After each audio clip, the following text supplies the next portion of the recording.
I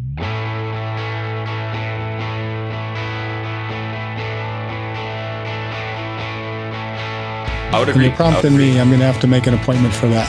I would agree. Well, let's find a local audiologist who can take care of you. And I wanted to ask you actually, what experience do you have with sort of loud noise? Because for men, for example, it is common to use power tools around the house or go to play loud music.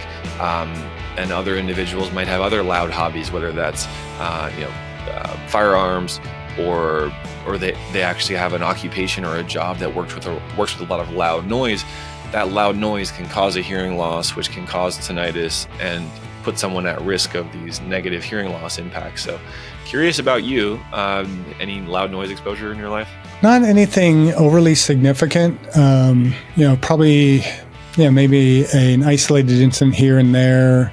I wasn't one to go to a lot of rock concerts when I was younger. I did go to some, but I was never like right next to the speaker. Didn't play in a rock band or any of that, so I have no musical talent whatsoever.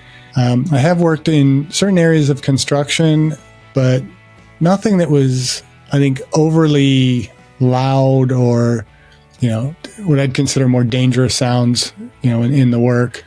So I think I've been pretty fortunate that I haven't had any significant exposure to really loud noises that could kind of disrupt my hearing. I'm also one that, I'm not big on kind of wearing earbuds all the time and listening to music. And when I do listen to music, I try not to make it, much too loud. Got that. Yeah, I think that just as important as getting your hearing tested, one way to prevent hearing loss is to use earplugs or hearing protection around loud noises. And this kind of leads me to my next question. Tell us a little bit about your tinnitusquiz.com. How does that help people begin their treatment journey? Yeah, definitely. So tinnitusquiz.com, essentially we created a step-by-step questionnaire that can understand what the individual is going through.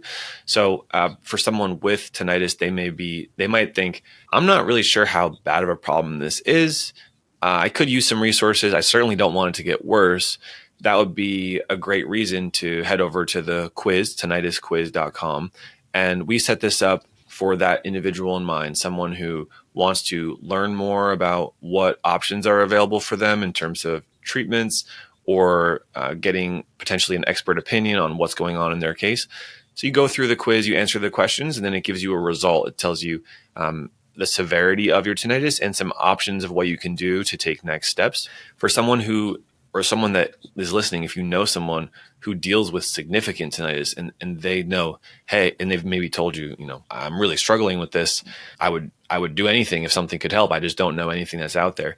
That's definitely the right kind of person to also connect to our team at Treble Health. They could also take the tinnitus quiz as well. And I'm going to ask you a question we ask now of all of our guests.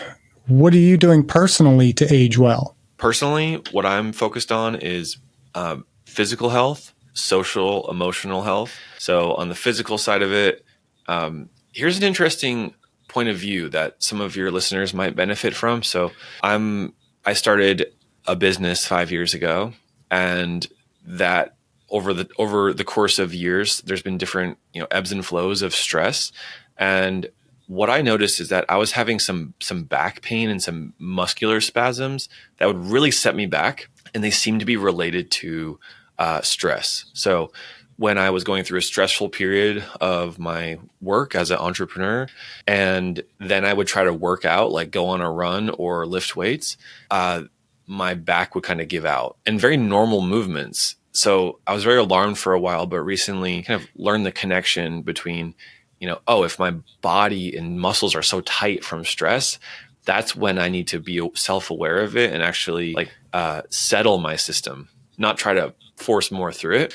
So that's the most alive thing for me right now is trying to build muscle and work out. I do HIIT classes, high intensity interval classes. I also do some occasional weightlifting, trying to balance that with living a stressful life. And let's be honest, most of us live stressful lives these days. So that's the most pressing immediate thing for me, but also really value community. And I noticed that when I'm not connecting with friends, or spending a lot of time with my girlfriend or my family, that I start to get isolated and more anxious. So those are the two things that I'm most working on right now. Perfect. That's aging well.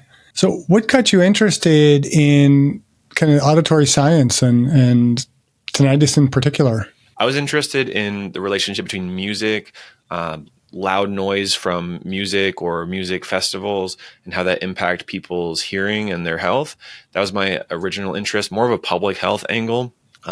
My mom is a speech therapist, so and I also have a brother who's an audiologist. So we are, a family tied into the speech and hearing world.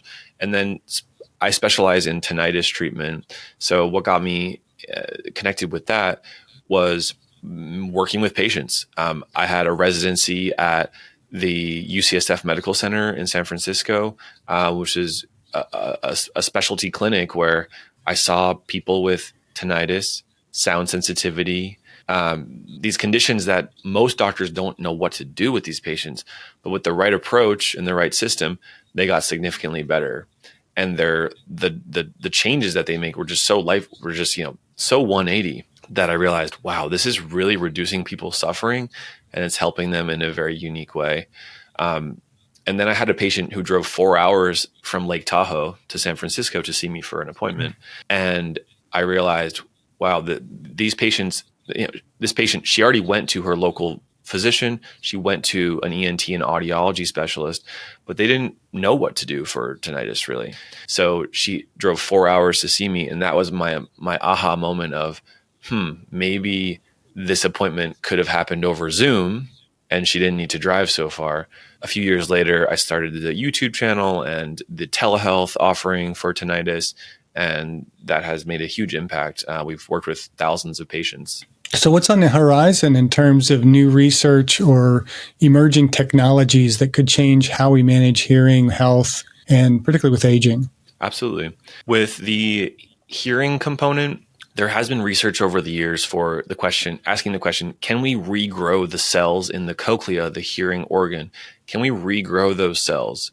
Because that would cure a lot of people's hearing loss. We haven't been able to do it yet. There are some very smart people who've been trying to do it.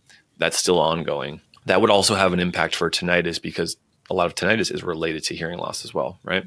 Separately from that, in terms of tinnitus treatment, there are new therapies or approaches being researched. And right now, in the last few years, bimodal stimulation is perhaps the newest reliable approach in that regard. There's one device available now that's FDA approved, and then there's potentially a new device coming in the next years through the FDA process. So we have our eyes monitoring that. And yeah, if you're listening and you work with a tinnitus specialist, they'll be able to give you more personalized advice on what's best for your unique case. So we've covered a lot of things in today's episode.